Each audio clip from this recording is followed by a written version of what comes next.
Matthew, I guess in the name of making way for the unfortunate elements that have prevailed at this time of the year, the Gold Cup has been moved to Sunday.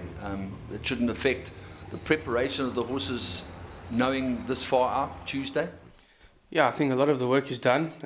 Might actually benefit them because they've had a bit of rain the last few days in Durban, so 1 or 2 days extra, put a bit of the final touches on. I think it might benefit everybody. Team de KOCK are no strangers to remarkable things happening, and it truly was a remarkable occurrence on Vodacom Durban July Day to scoop that beautiful quartet over 3,000 metres, and there's every reason to believe that those four horses will at least perform admirably, and the centenary adds to the mix. Yeah, we're very fortunate to have 5 very nice runners in the race that have got 5 decent chances, and if we can reproduce anything like July Day, I'm sure we'll party long into the night. Well, let's start off with Kingston Mines, because he was a horse that was some sort of a revelation when he won the J&B Reserve Stayers on Met Day.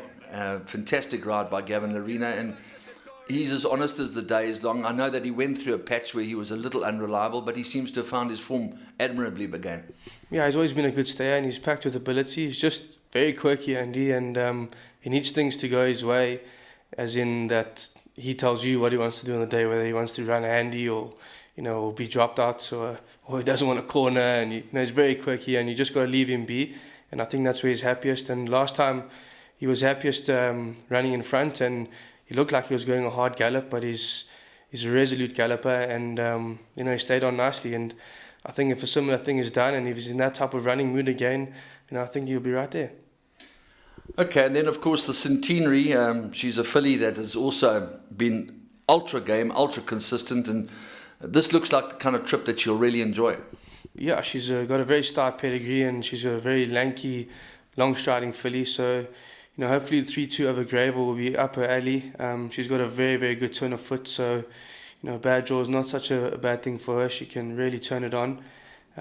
It's going to be tough for her, but she owes us nothing. She's done everything right in her career, and if she can finish off her career with a nice run in the Gold Cup, we'll be very excited. So would it be self-explanatory that she's off to stud after this race? Yeah, obviously we'll see how she takes the run, but it seems that way. She's like I said, she owes us nothing. She's won a feature race, and she's going on 5 or 6, I think now. So, I think it's time for her to head to the paddocks. There's some very well-bred horses in this race, but one of them that sticks out head and shoulders above the rest is the son of High Chaparral, Elan. Very game, solid form, tough horse.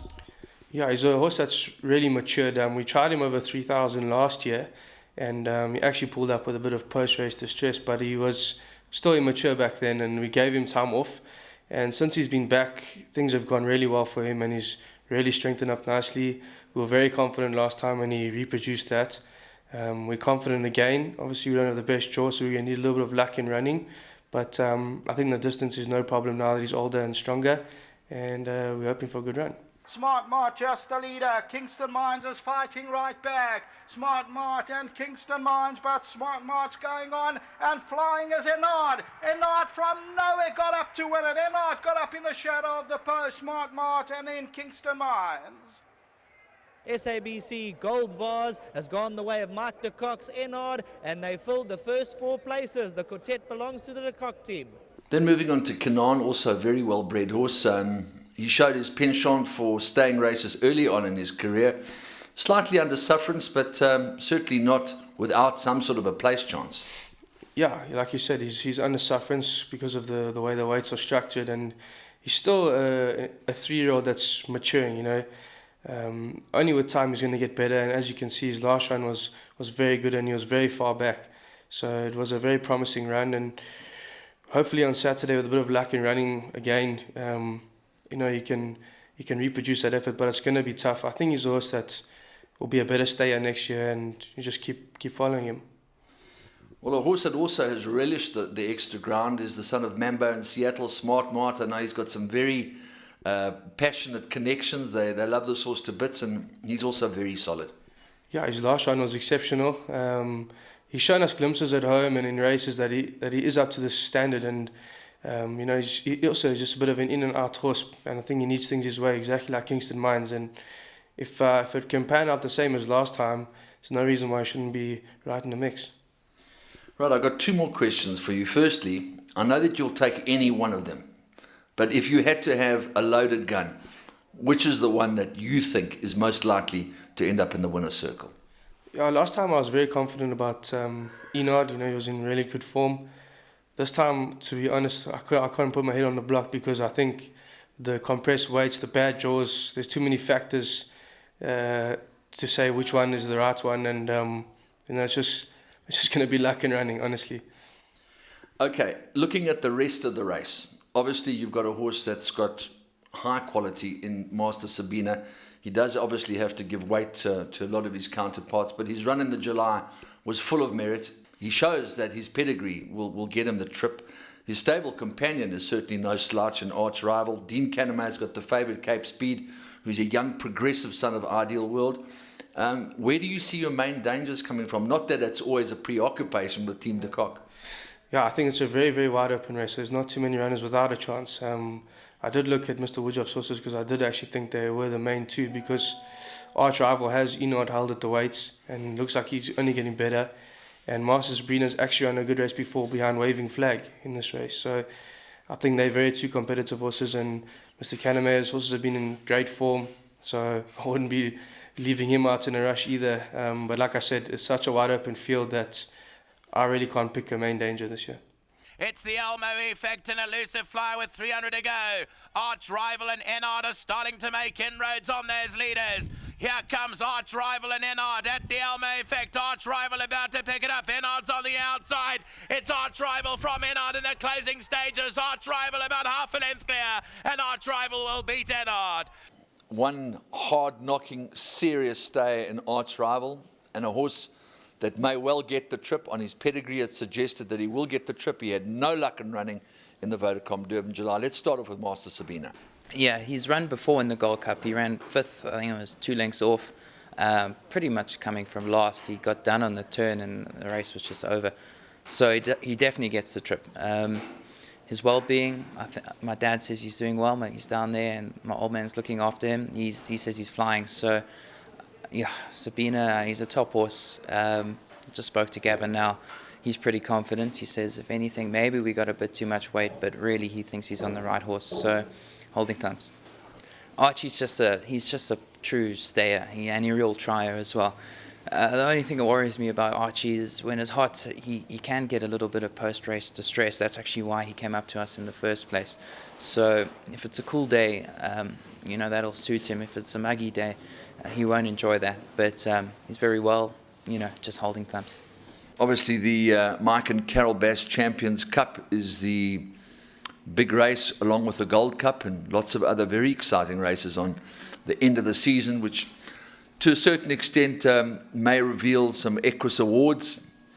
Sadly, we won't see Legal Eagle. Your decision not to run Legal Eagle in the Champions Cup, Sean? Andrew, the course is not what it should be at this stage. I would hate to put a blemish on his record. You know, if you happen to not run well because of a course, and to have him come back not sound would be devastating. We're being conservative. We'd rather just keep him for the Cape and Joburg season.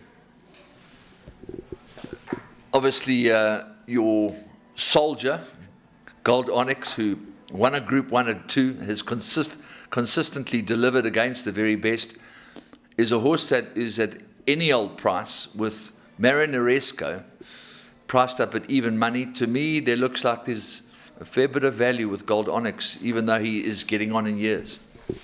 Yeah, this is most likely going to be his last season. Unfortunately, we never got a run in the Gold Cup. I think his form is actually good enough considering his rating. Obviously, once again, the panel's taken a decision based on his age. You know, you got to hope that he bounces back to best at level weights in a Group 1, but we know he can. He's coped with the Queen's Plate, he's coped with the Met. Obviously not good enough for handicaps in KZN, but otherwise he should be all right. I know that you're not a horticulturist, but what are your recommendations with regard to addressing the wrongs that are prevalent on that racetrack at the moment?